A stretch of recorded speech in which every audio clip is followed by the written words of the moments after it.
La miséricorde, c'est le fait qu'on ne te donne pas la sanction que tu mérites. La grâce, c'est le fait qu'on te donne une faveur que tu ne mérites pas. C'est différent. La miséricorde, tu as commis un délit. Tu mérites d'aller en prison. Si on ne t'amène pas en prison, dans l'absolu, c'est une grâce. Mais dans le fait, c'est plutôt une miséricorde. Par exemple, il y a des personnes, tellement ils ont fumé dans le passé. Là, ils doivent avoir un cancer. Le cancer est légal. La maladie des poumons est légitime. Mais si tu pries pour ta guérison, il ne faut pas dire, Seigneur, fais-moi grâce. Ce n'est pas la grâce dont tu as besoin, c'est de la miséricorde. J'aime bien la façon dont le français peut le décomposer. La miséricorde, c'est-à-dire, alléluia, quand tu es dans la misère, Dieu te donne une corde pour te sortir de la misère. Amen. Mais la miséricorde s'active comment? C'est très simple. Heureux les miséricordieux, car ils obtiendront miséricorde. Et c'est compliqué. Comment un chrétien annule les inopportunités, les liens cycliques de malheur? C'est le développement de la miséricorde. Lui-même, il doit travailler sa miséricorde. Tu dois être quelqu'un de miséricordieux. Il y a beaucoup de gens qui ne savent pas, mais ils ne sont pas miséricordieux. Car le jugement est sans miséricorde pour qui n'a pas fait miséricorde. La miséricorde triomphe du jugement. C'est-à-dire, on t'a jugé coupable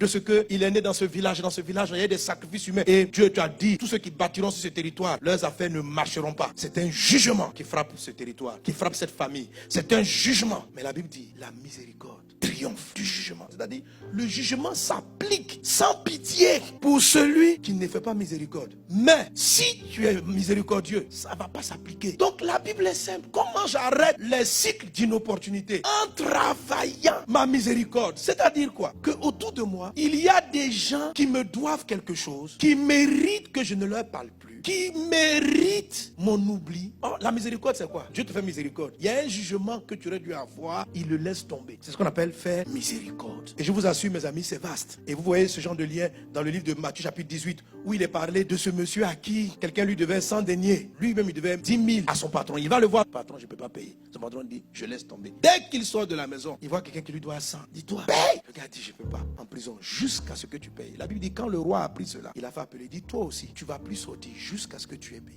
Oui. Parce que ce monsieur a maintenu quelqu'un en prison. Lui aussi, sa prison a persisté. Dieu lui aurait normalement fait la miséricorde. Mais elle n'a pas pu être activée. Parce qu'il y a d'autres problèmes qu'il n'a pas lâchés. Il y a des gens et des circonstances que tu dois libérer. Fais-les sortir de la prison pour que toi-même tu sors de ce lien dans le nom de Jésus. Il y a quelqu'un qui m'a dit, pasteur, je n'en veux à personne. La miséricorde, c'est d'abord là du pardon. Pardonner aux autres leurs offenses. Il y a des gens qui ont maudit des jours. Job dit, maudit soit le jour de ma naissance. Et chaque fois que sa date anniversaire doit arriver, il est censé avoir, lui Job, un problème. Et beaucoup de gens ont maudit des jours pareils. Le jour où un monsieur comme ça que tu aimais t'a abandonné. Ça t'a fait tellement mal. Comment tu sais que le jour est maudit? Chaque fois que la période arrive, ça te fait mal. Je t'assure, ce petit lien de cœur peut créer des problèmes générationnels dans la vie de tes enfants. Vous savez, toute malédiction n'est pas forcément prononcée. Il y a une histoire de ton passé que tu regrettes jusqu'à ce jour amèrement. Cette histoire, il faut pardonner à ce passé. Fais miséricorde. Parce que si tu ne pardonnes pas, c'est comme un jour maudit. Il y a une dame qui m'a confessé cela. Ça s'est tellement mal passé qu'elle a tellement maudit cette relation que la fille qui est sortie des relations, c'est pas que sa maman ne l'aimait pas, mais sa maman et le mari qui est parti ont commencé à faire payer à l'enfant et engendrer dans sa vie, parce que c'est comme une histoire de leur passé qu'ils ont maudit, et tout le fruit de cette histoire dans leur vie, qui est la sortie d'un enfant, est maudit. Et c'est une malédiction qui est là et qui persiste parce que tu n'as pas pardonné, tu n'es pas passé à autre chose, tu ne fais pas miséricorde.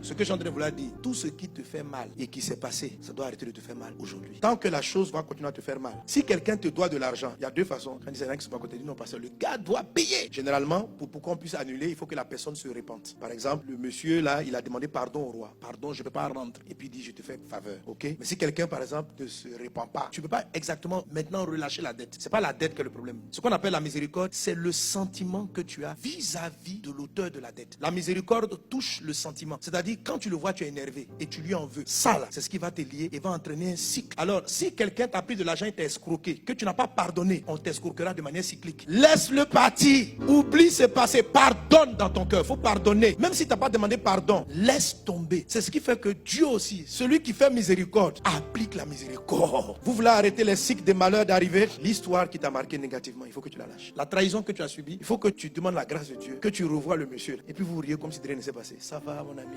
Et ta santé. Parce qu'il t'a promis le mariage et il t'a laissé. Il t'a enceinté, il t'a donné 3 enfants. Pendant ce temps, il avait un autre foyer.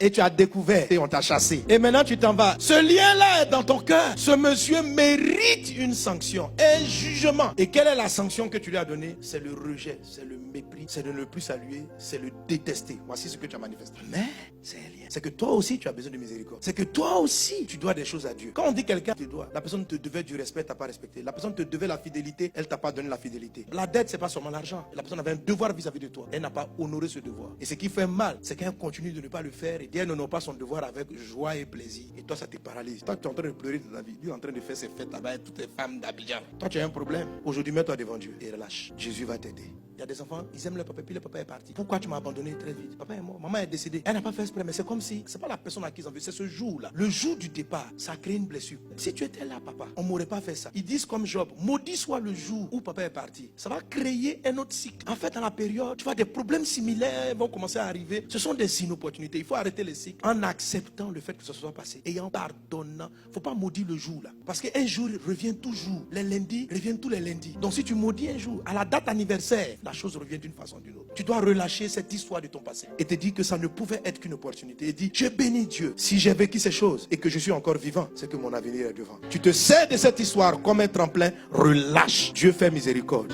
Heureux les miséricordieux, ils obtiendront miséricorde. Soyez bénis dans le nom de Jésus.